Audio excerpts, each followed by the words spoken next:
Alhamdulillah Bapak-bapak Ibu-ibu, selesai kita murajaah. Selanjutnya salawat dan salam memohonkan kepada Allah, semoga selalu tercurah kepada hamba Nabi dan Rasulnya, yakni Nabi Muhammad Sallallahu Alaihi Wasallam. Bapak-bapak Ibu-ibu jamaah yang dimuliakan oleh Allah, kajian awal malam ini masih tetap membicarakan tentang keadaan manusia nanti di hari kiamat, yaumil kiamat.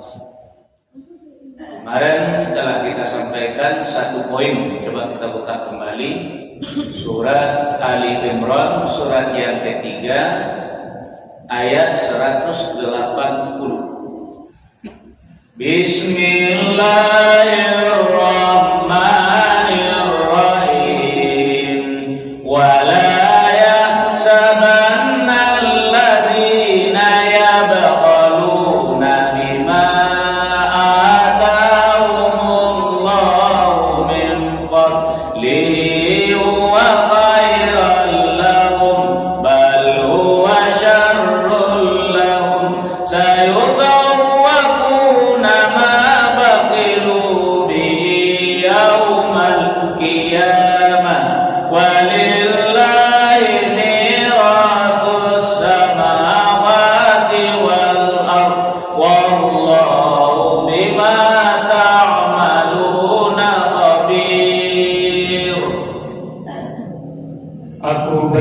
kepada Allah dari godaan setan yang terkutuk dengan menyebut nama Allah yang Maha Pengasih lagi Maha Penyayang.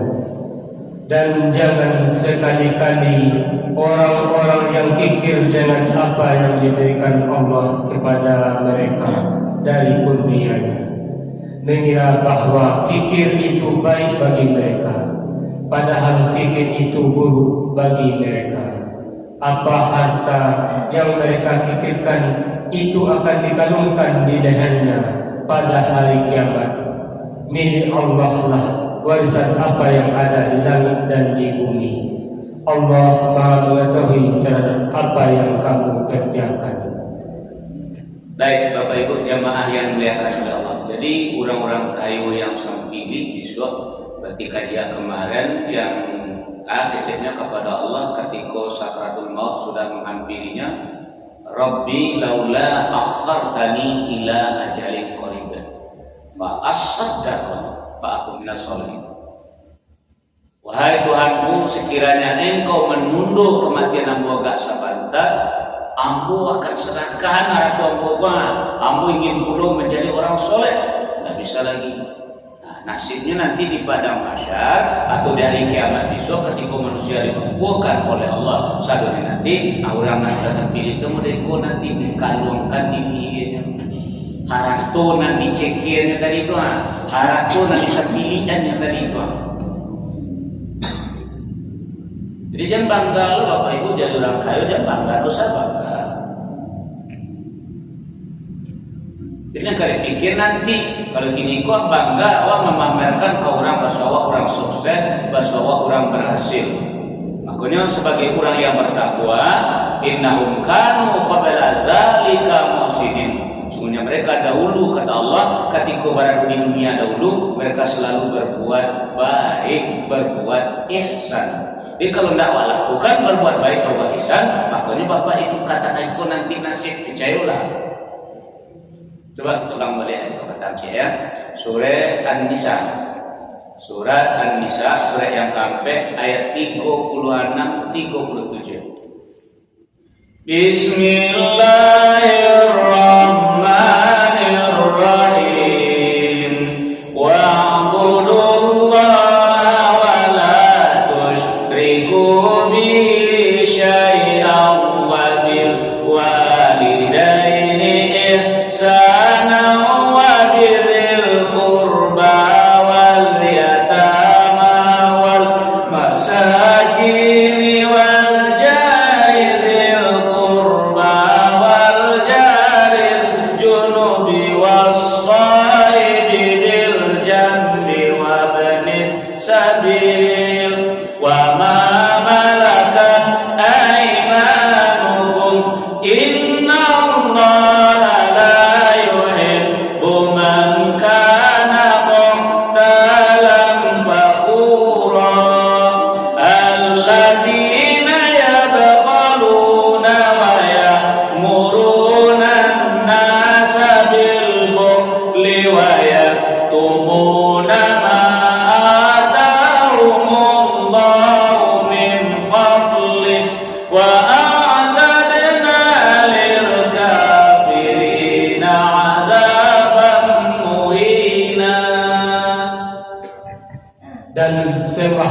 Allah, dan janganlah kamu mempersekutukannya dengan sesuatu apapun.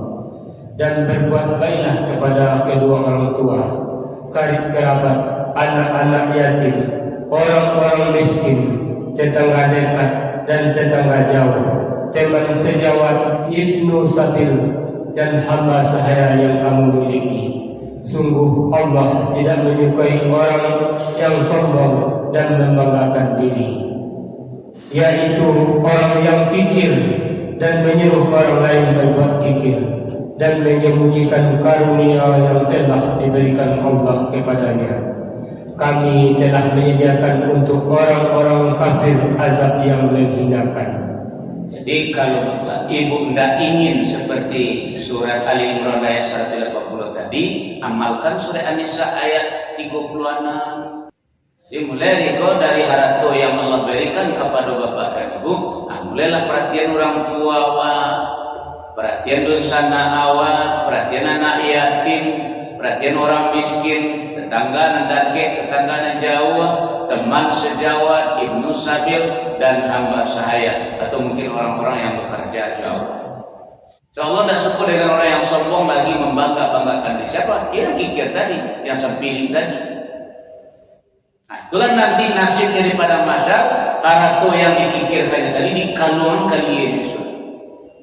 Nah, itu kajian kemarin. Sekarang kita masuk kepada keadaan manusia nanti di hari kiamat atau pada masa nanti yang kedua, yaitu mari kita buka surat Ali Imran, surat yang ketiga ayat 161. Bismillahirrahmanirrahim. Wa ma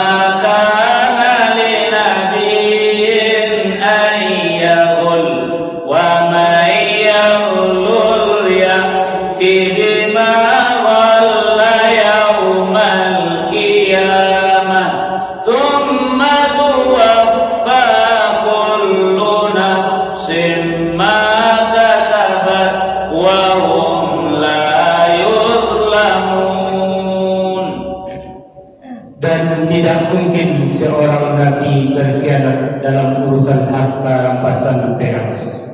Barang siapa berkhianat, niscaya pada hari kiamat dia akan datang membawa apa yang dikhianatkannya itu.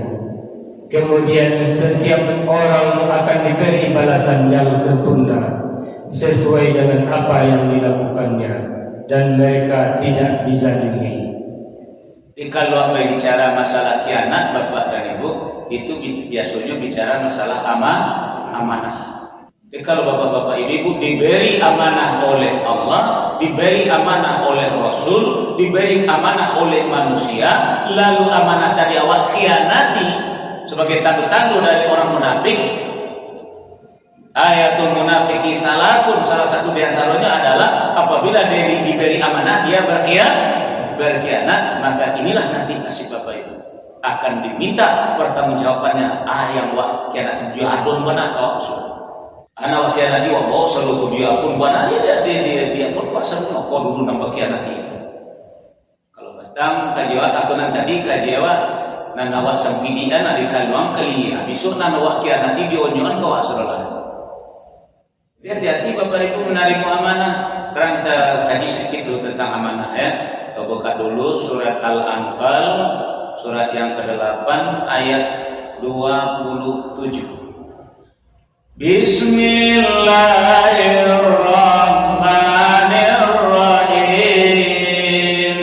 Ya ayyuhalladzina amanu la takhunu Allah war rasul wa takhunu amanatikum wa antum ta'lamun.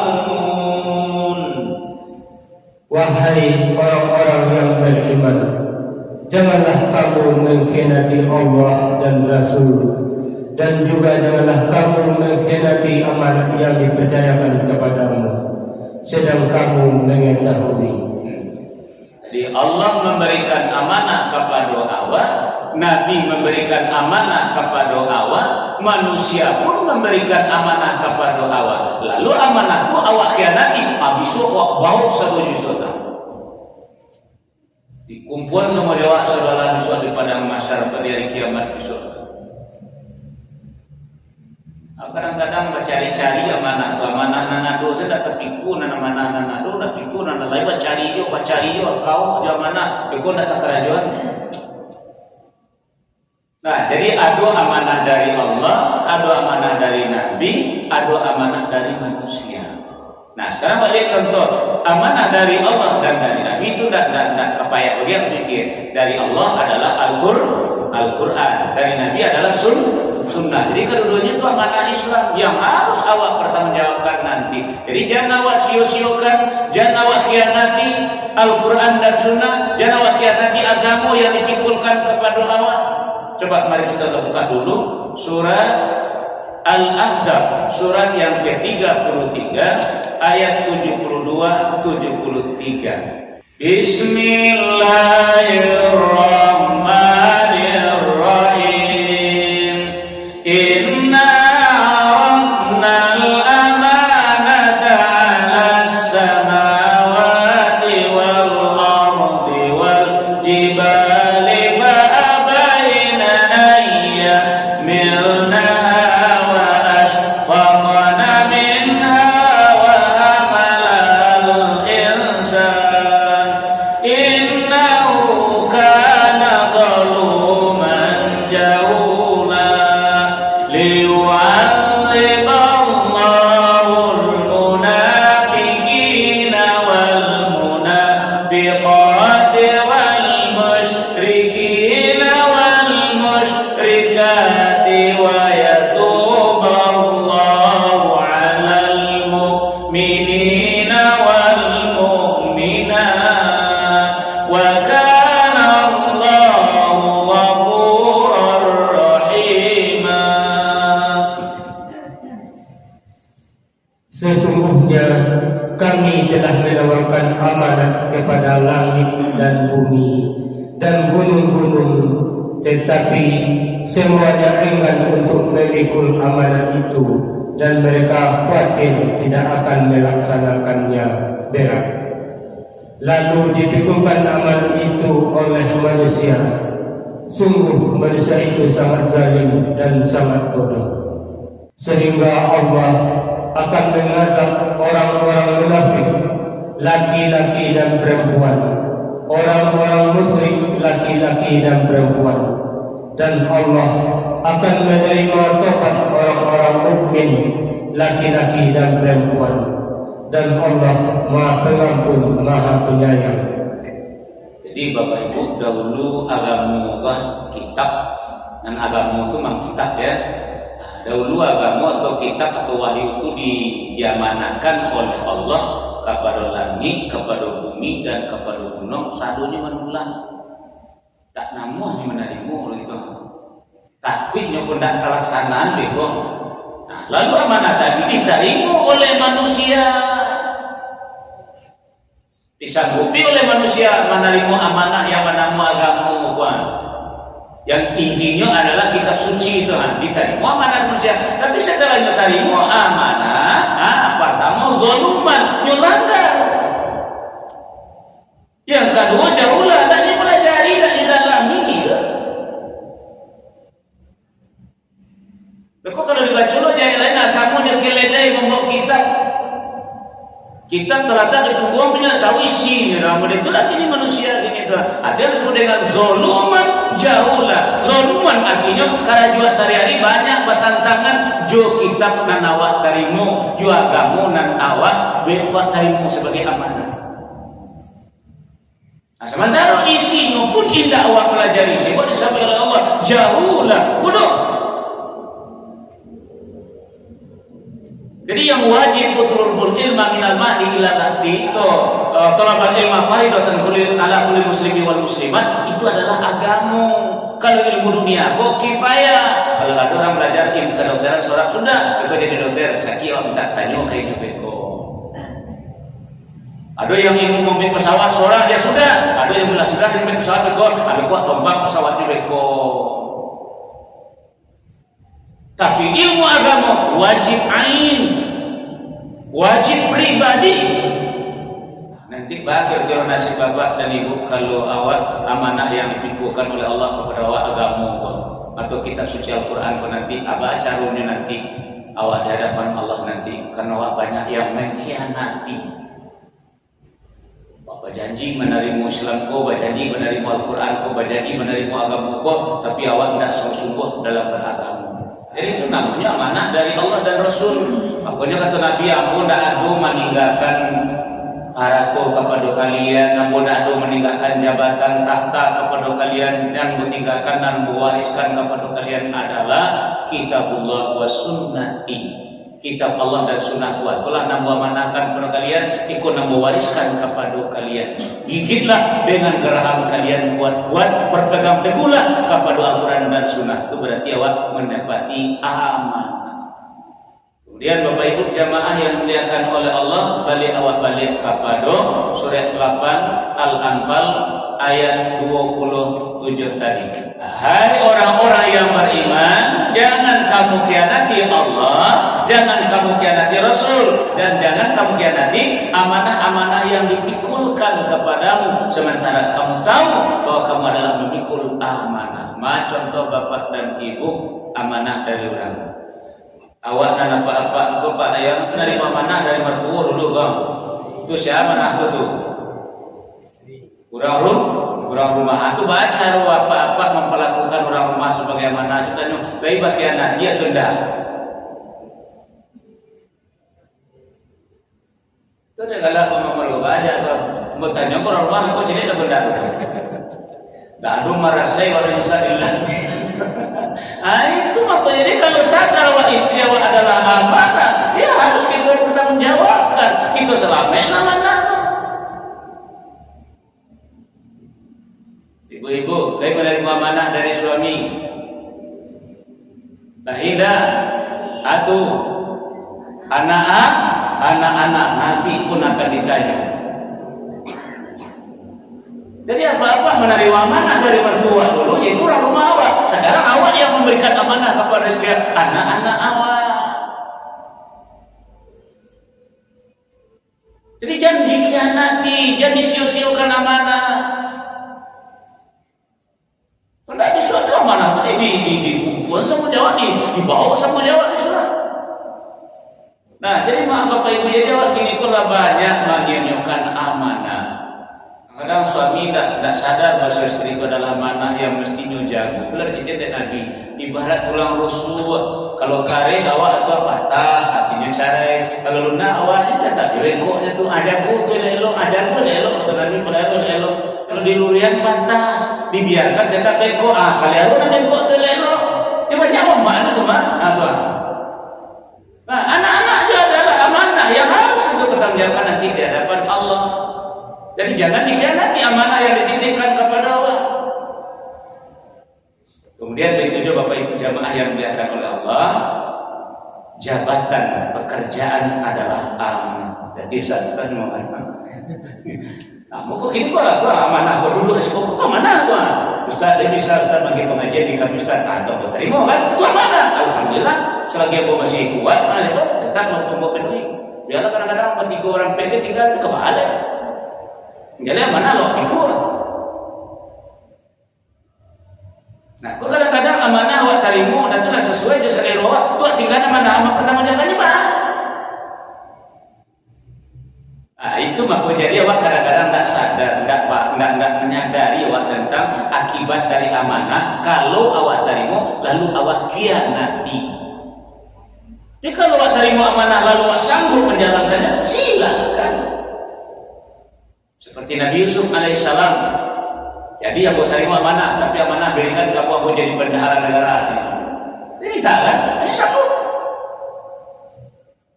Tak ada masalah. Kalau memang wah ahli tentang itu, jangan ahli mempermainkan menukar-tukar jadi musuh. Orang nggak bendahara, sekretaris ahli tentang itu membalik-balik nangkut itu setiap itu. Itu mengkhianati amanah namun apa?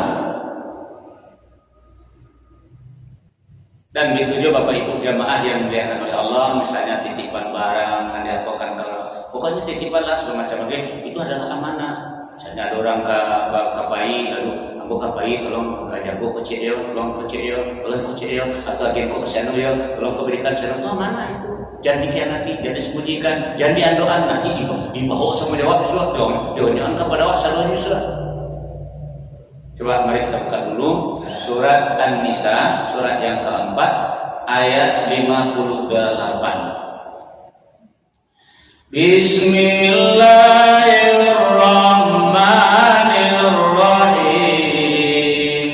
Inna Allaha ya'murukum an tu'addul amanati ila ahliha wa idza hakamtum bainan nasi an tahkumu bil adl inna Allaha ni'ma ya'idukum bih inna Allaha kana sami'an basira.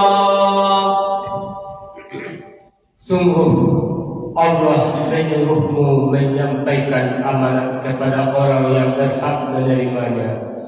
Dan apabila kamu menetapkan hukum di antara manusia, hendaknya kamu menetapkannya dengan adil.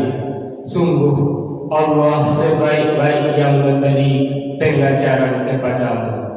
Sungguh Allah Maha mendengar, Maha melihat. Kira-kira pemegang amanah kini Bapak dan Ibu, iulai rasul-rasulnya menetapkan sesuatu keputusan dengan adil. Paham oleh Ustaz ini. Sebab kekuasaan hukum ada di tangannya. Memang sebagai hati Allah wa hati Rasul wa ulil amri minkum. Iukulai menetapkan hukum itu sesuai dengan yang diamanahkan. Atau jangan seperti salah seorang narapidana yang mengatakan kesalahannya model itu, kata si penguasa, hukum saja dia sebanyak segitu. Kesalahannya model itu, tapi dia kecil penguasa supaya nak apa itu hukumnya sekian lamanya supaya nak lama dia kena sumin sekitar. Apa itu kan? Lain tak berkhianat itu rasulnya tu. Biarnya di luar, mereka berkata halang situ-situ awak dengan berkata masuknya ke dalam penjara tak lama sekitar. Lain tak bawa keputusan model tertentu.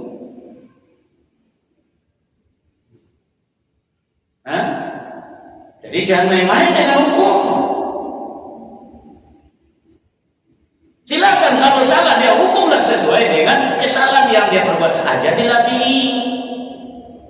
Kalau dilabi, hilanglah keadilan. Nah, jadi kini kok Bapak Ibu, khianat ikulah sedang merajalela, khianat ikulah yang sedang menggurita di muka bumi pada hari ini.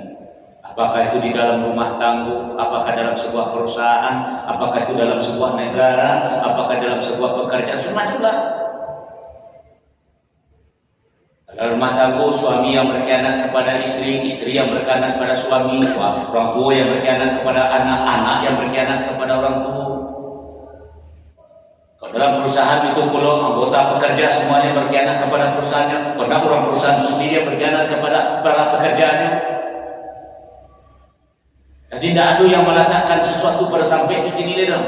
Yang adil itu artinya adalah meletakkan sesuatu pada tempatnya sesuai menurut kedudukannya, sesuai menurut ketentuannya. Katakan dia nanti ayatul munafiqi salasun. Tanda orang munafik itu ada 3. Bila berkata dia dusta, apabila ia berjanji mungkin, dan apabila ia diberi amanah dia khianat. Itu yang banyak yang bertebaran kini.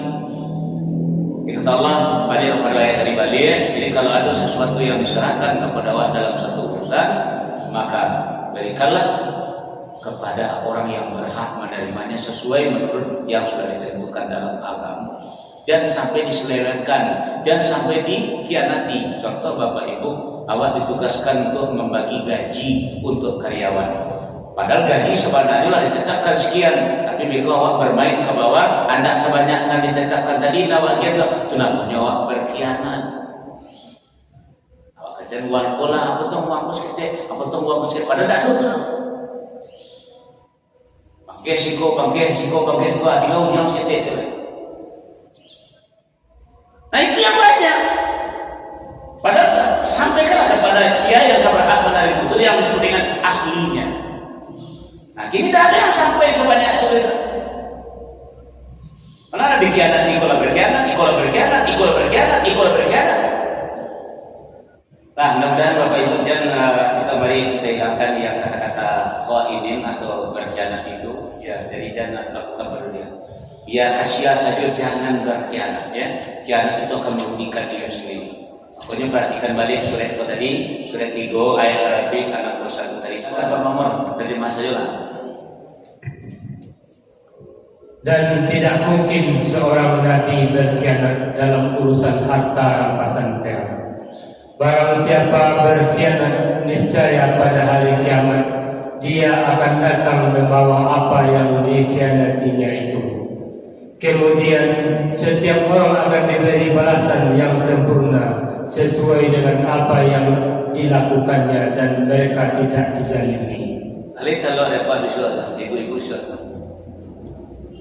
datang wak besok menghadap kepada Allah dengan segala bawaan yang wak khianati tadi. Ali kalau besok kalau dah sampai tidak dikaluang kalian. Kalau ikut dah datang dengan yang ada dikhianati nanti bawa tu.